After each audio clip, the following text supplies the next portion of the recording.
Parliament oversight function is equally indispensable.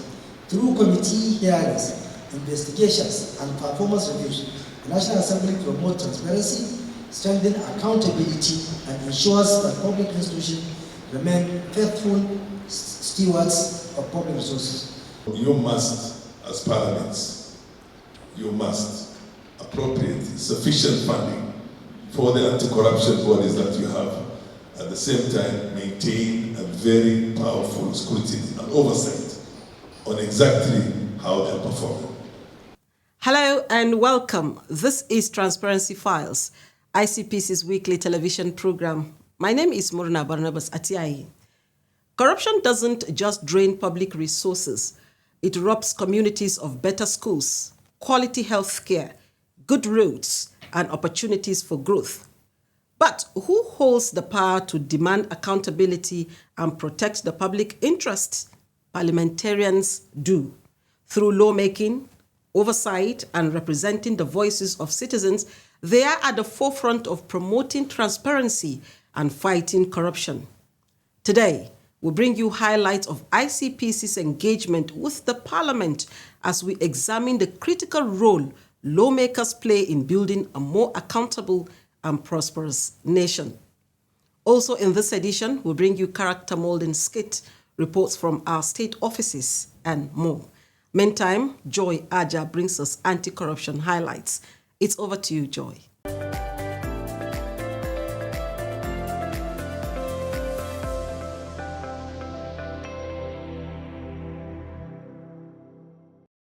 Hello viewers, thank you for joining us. My name is Joy Aja with Anti-Corruption Stories. ICPC has secured the final forfeiture of the sum of over 941 million naira linked to suspected ghost workers uncovered by the Commission's investigations into the Integrated Payroll and Personnel Information System, IPS. Honorable Justice Binta Nyako of the Federal High Court, Abuja, gave the ruling in an ex parte application moved by the ICPC, praying for the fund believed to be proceeds of unlawful activities to be forfeited to the federal government. Investigations by the ICPC had revealed a large-scale payroll fraud involving hundreds of non-existent public servants with a total sum of over 900 million naira traced to accounts linked to the scheme. Acting on the findings, the federal government of Nigeria approved a comprehensive audit of IPS. Subsequently, in April 2024, ICPC initiated a joint investigation with the Office of the Accountant General of the Federation, which uncovered 587 suspected ghost workers on the IPS platform. Investigations further revealed that fictitious IPS identities had been created for non-existent personnel across multiple MDAs, with salaries paid over extended periods into accounts belonging to individuals and companies. In many cases, the account names did not correspond with those of the purported employees, while some accounts received multiple salary payments simultaneously. Between August and November 2024, the Commission took enforcement action by placing post-note debit (PND) restrictions on all identified accounts, effectively freezing funds suspected to be proceeds of fraud. The affected MDAs include the Nigeria Police, Federal Ministries of Defense, Education, Agriculture and Rural Development, Works, Water Resources, and Interior, as well as institutions such as the National Board for Arabic and Islamic Studies, University of Benin, University of Calabar, University of Nigeria Nsukka, University of Maiduguri, Ahmadu Bello University Zaria, and even the Office of the Accountant General of the Federation.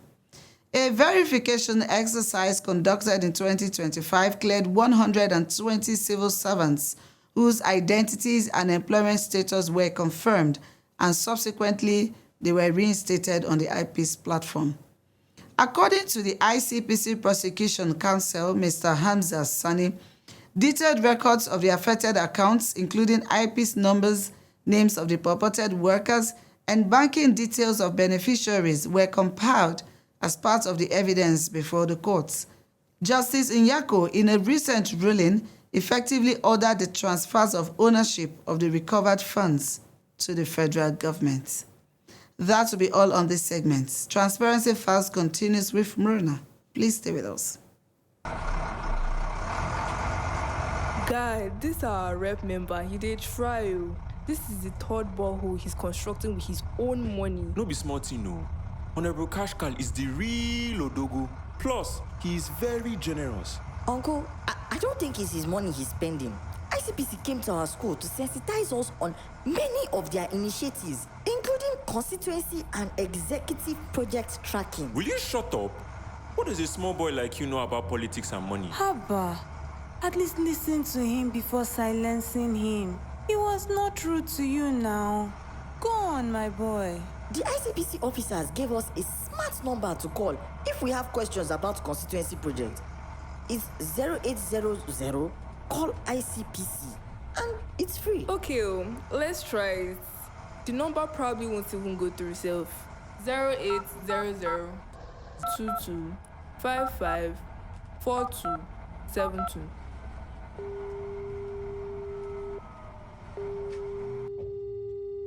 Hello, you have reached the ICPC toll-free number.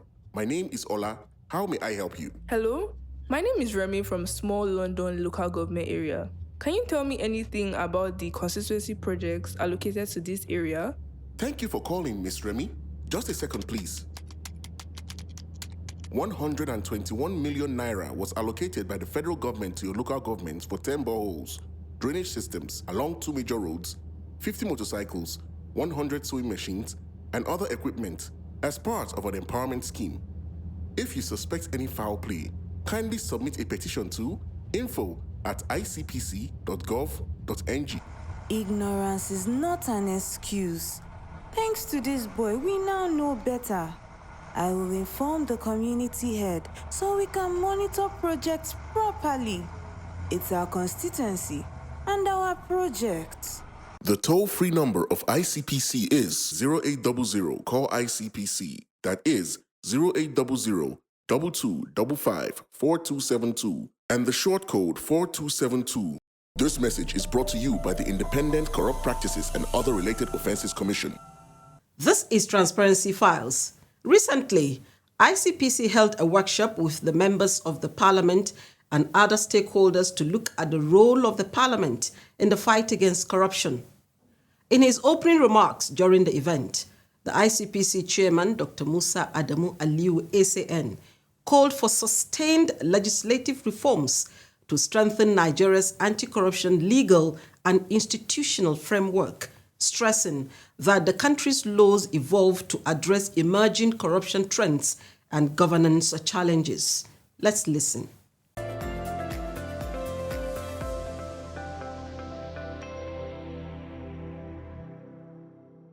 Our experience has consistently affirmed one fundamental truth: no anti-corruption agency can succeed in isolation. The fight against corruption is a shared national responsibility, and Parliament occupies a unique strategic position in that collective effort. The Constitution entrusts parliaments with 3 critical responsibilities that are indispensable to effective anti-corruption governance, lawmaking, appropriation, and oversight. Through its legislative function, Parliament establishes a legal framework within which institutions such as ICPC operate. As corruption evolves through technological innovation, increasingly sophisticated financial crimes, and emerging governance challenges, our laws must evolve accordingly. Continuous legislative reforms are therefore essential to close legal loopholes, strengthen whistleblower protection, improve asset recovery mechanisms, and enhance the administration of justice. Parliament's oversight function is equally indispensable.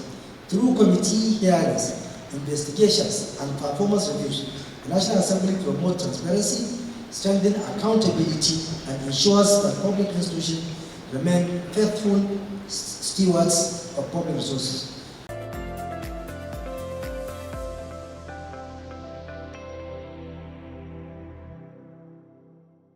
You're watching Transparency Files.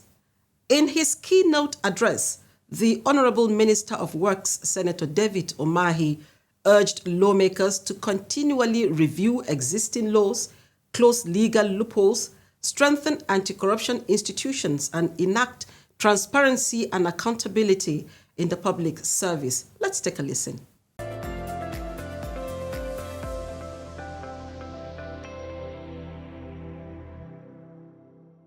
Parliamentarians occupy a strategic position in the fight against corruption because they are the custodians of legislation, oversight, and representations. This constitutional responsibility makes them indispensable partners in promoting transparency and accountability. First, parliamentarians make laws. Strong institutions are built upon sound legislation. Members of parliament must continually review existing laws, close legal loopholes that encourage corruption, strengthen anti-corruption institutions, and enact legislation that promotes transparency, accountability, public procurement reforms, and fiscal responsibility. Fellow Nigerians, do you know that constituency projects are actually your projects? Do you know that constituency projects are funded by the federal government?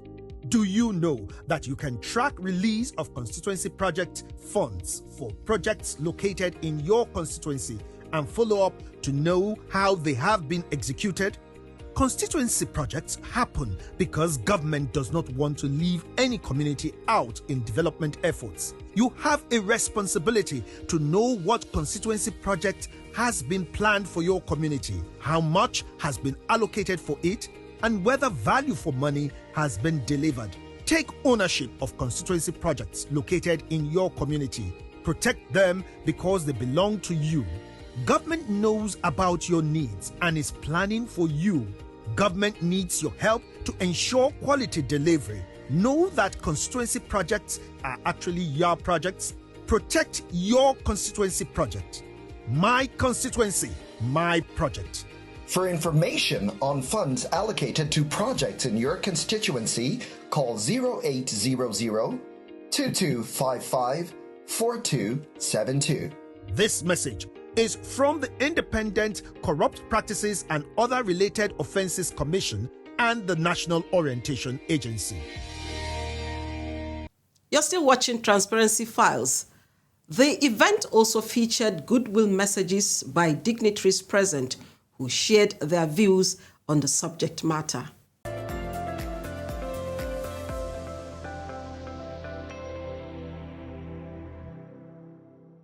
The 10th Assembly has continued to support institutional reforms through legislative engagement with anti-corruption agencies, including the ICPC, EFCC, Code of Conduct Bureau, Bureau of Public Procurement, Fiscal Responsibility Commission, Office of the Director General, and other accountability institutions.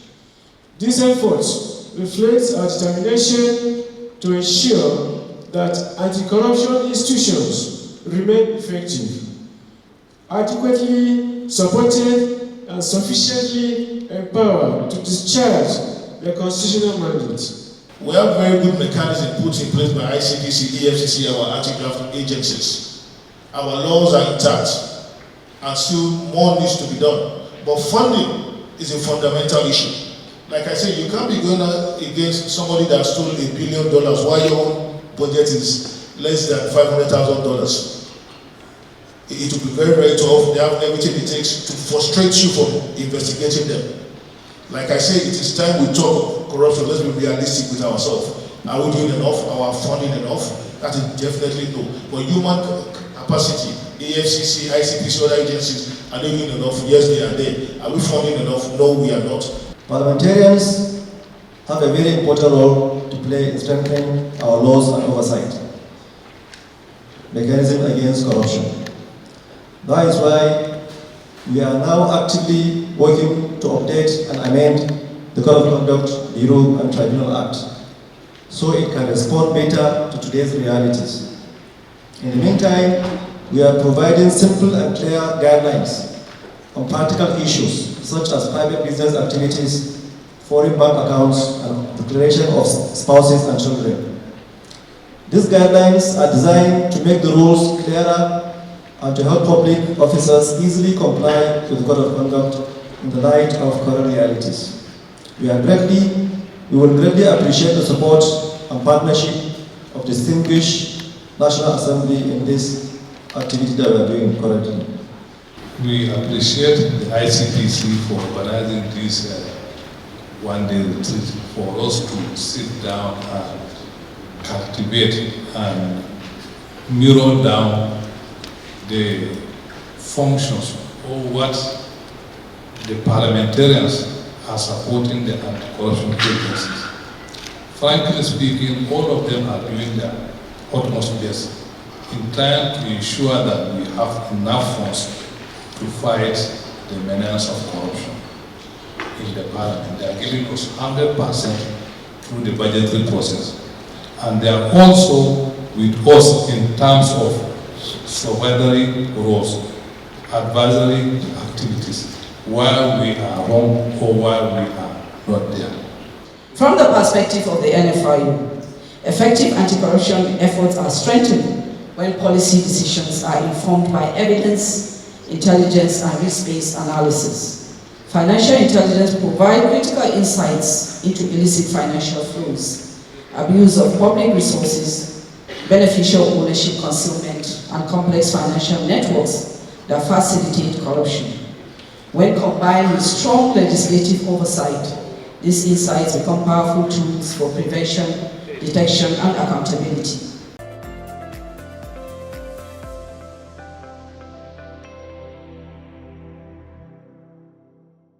Thank you for staying tuned. In his paper presentation, Honorable Farah Maalim Mohammed, a veteran Kenyan parliamentarian who delivered a paper titled The Role of Parliamentarians in the Fight Against Corruption, highlighted global best practices, urging legislators to champion institutional reforms, support independent anti-corruption agencies, encourage citizen participation, and uphold the rule of law as critical pillars for reducing corruption and enhancing democratic governance.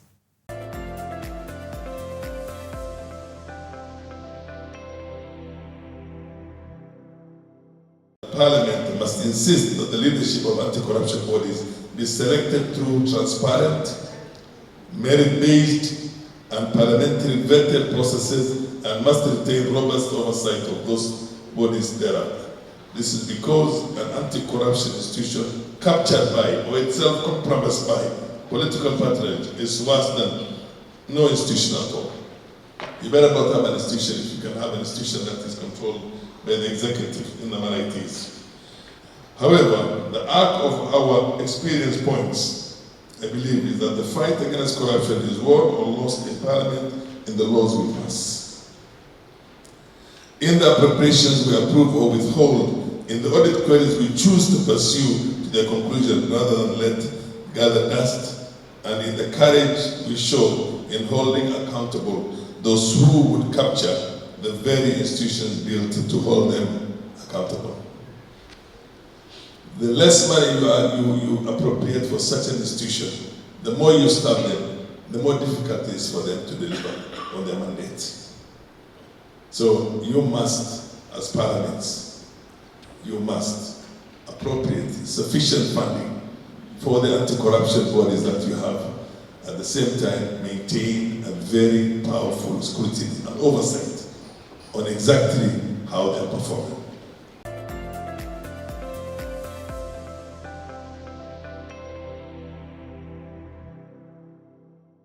Before we wrap up this week's edition of the program, here is an update on activities in ICPC state offices across the country. Phoenix Apolaha is our guide. The ICPC Lagos State Office organized a two-phase landmark initiative-themed interactive forum with teacher coordinators on the expansion of student anti-corruption clubs in Lagos State public schools, ahead of the inauguration of student anti-corruption clubs in schools from September 2026. Teachers were drawn from education districts comprising Mushin, Oshodi, Isolo, Oregun, and Ikeja.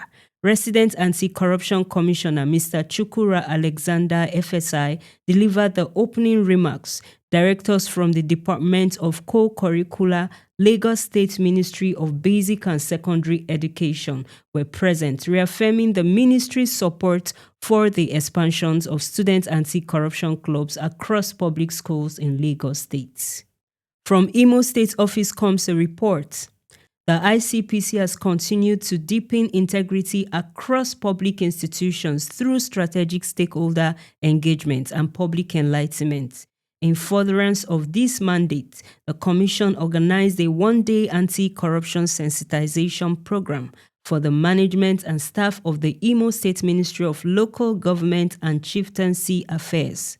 The highlight of the program was a lecture titled Corruption in Local Government Administration, The Cost of Silence, the Power of Integrity, delivered by Ms. Chinwe Egbocha, Deputy Director, ICPC Imo State Office. In her presentation, Ms. Egbocha described corruption as one of the greatest impediments to national development, emphasizing that silence is the face of wrongdoing, often fuels impunity, while integrity remains the strongest foundation for accountable governance.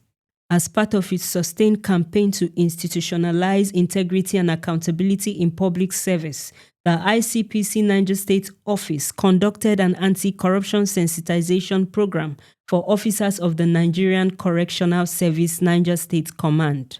The lead presentation was delivered by Assistant Chief Investigator Suleiman Alhaj, who spoke on the role of public servants in the fight against corruption. He emphasized that officers of the Nigerian Correctional Service occupy a strategic position in Nigeria's criminal justice system and must uphold the highest standards of honesty, discipline, impartiality, and professionalism in carrying out their duties. The Akwa Ibom State Office of the ICPC received the Vice Chancellor of the University of Uyo, Professor Christopher Ekong, and members of his management team on a courtesy visit. Professor Ekong reaffirmed the university's commitment to partnering with the Commission to entrench transparency and integrity within the university community. The delegation was received by the resident anti-corruption commissioner, Mr. Baba Alharu Shuaib. Mr. Shuaib commended the university's leadership for the initiative. He described tertiary institutions as critical stakeholders in the anti-corruption fight and assured the delegation of the Commission's readiness to partner with the university.